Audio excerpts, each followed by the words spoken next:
This video clip is about explaining to you what a financial instrument is.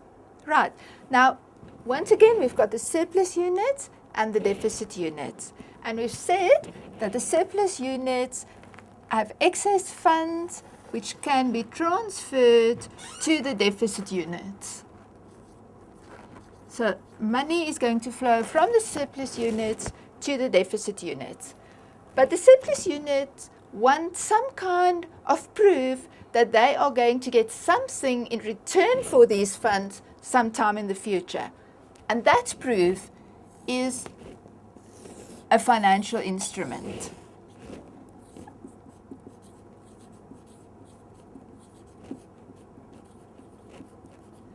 Now, in previous times, financial instruments used to be printed on paper. Nowadays, it's no longer true. They can be printed on paper, but often they will just exist on a computer or somewhere in a database. But a financial instrument is still a legal document.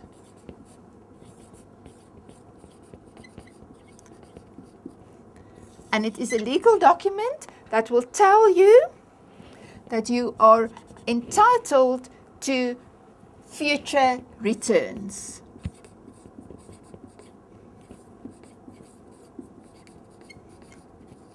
And these returns, depending on the type of instrument that it is, can be in the form of interest,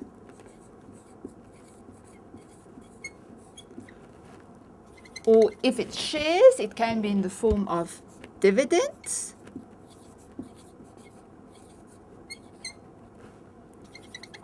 and you can also get future returns on the basis of a change in the price of the instrument, and that will be called profit or a change in the capital value. Right. Usually a financial instrument will also have some indication of maturity. So it will say when this instrument is going to expire. It will tell you when you are going to get interest, and it will also tell you when you are going to get the capital value back, if you are going to get it back in the future. Another characteristic of a financial instrument is that it can be negotiable or non-negotiable. Now, if it is negotiable, it means that the surplus units have bought this financial instrument that they've received in return for the money that they gave to the deficit unit. But if they need their funds to be liquidated, if they need the money before the maturity date, they can sell it to someone else. That means it's negotiable. If it's a non-negotiable instrument, it means they can't sell it to someone else. They have to keep it until the maturity date. Right, so most of the instruments that we are going to look at in this course will be negotiable instruments, because surplus units will prefer to hold negotiable instruments. Now, what we've discussed here is a financial instrument where the surplus unit gives the money directly to the deficit unit, and the deficit unit gives the financial instrument to the surplus unit. Now, that we call direct financing.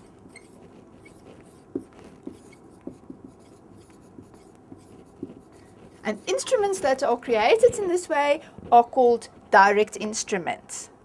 But as we've explained to you in the previous video clip 1.1, surplus units and deficit units may have different needs, and therefore surplus units will not always want to buy something directly from a deficit unit.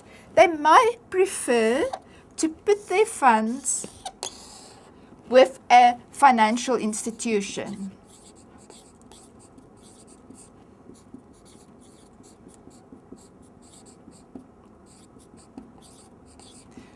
So then the financial institution will issue the financial instrument which the surplus unit then buy from the financial institution, and then the financial institution will give the funds to the deficit unit.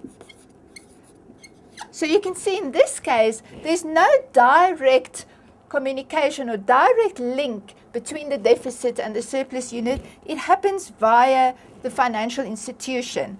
And instruments that are created in this manner are called indirect instruments.